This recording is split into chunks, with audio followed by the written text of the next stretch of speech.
The Inspector General of Intelligence, Dr. Setlo Mamaru Dintwe, has confirmed to the Zondo inquiry that intelligence officials stole money from slush funds. He says some of the money was used to finance an ANC faction. A spy at the agency, known only as Ms. K, has also testified about looted funds when she spoke in January. Money has been stolen, and we are talking lots and lots of money taken with suitcases, others being lost, and people were never really held accountable for that money. And what I'm saying there is that our findings is that these monies have been used for other things that in fact could affect our national security adversely. For an example, some of those monies could be used to fuel political tensions. There is evidence in our possession that some of those monies were used to finance a particular faction within the governing party. And in other jurisdictions, you find that these monies can be used also to finance terrorism. Dintwe has also said that family members and girlfriends are among those who have been hired to work in intelligence. Names were mentioned, and next to each name, it will be a station commander of that station, police station in Bloemfontein or around the Bloemfontein area. It will be a major general somewhere in the provincial office. It will be a brigadier in the same office whose girlfriend is appointed in that space. And then you will also have a relative of Advocate Markele herself. And the reason that she provided to us was to say that these children or these kids are well bred up, because they belong. I mean, they are children to senior officials of SAPS and so forth.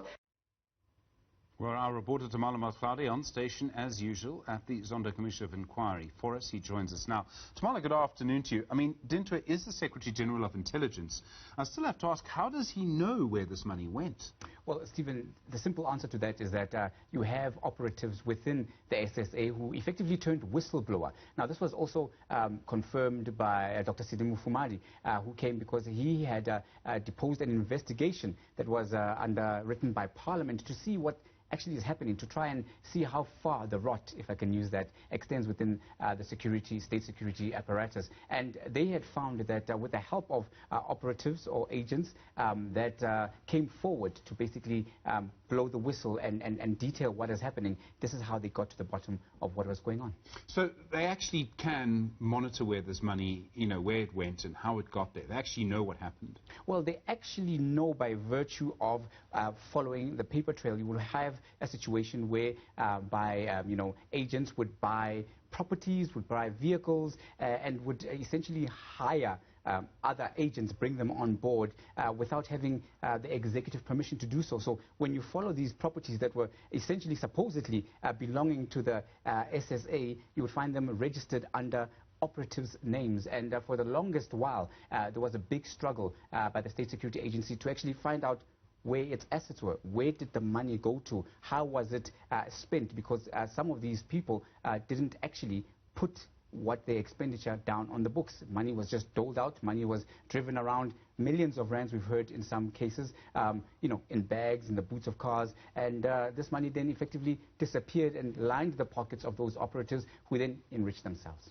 My word. Okay, and then we have, so that was what happened in the past. Yes. We have the present, the current minister, Ayanda Dlodlo. He made comments about her too.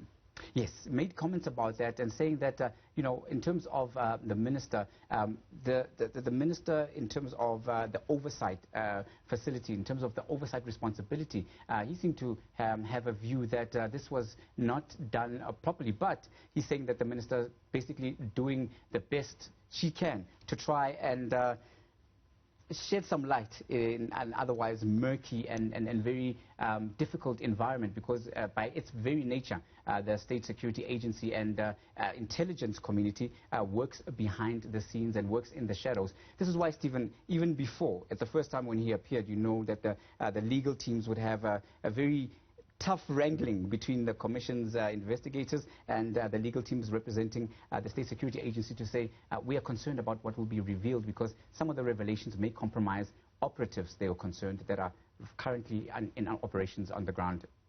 Tumaole Mohlaoli, thanks very much indeed. Do appreciate it. Of course, our reporter watching the Zondo Commission. Well done.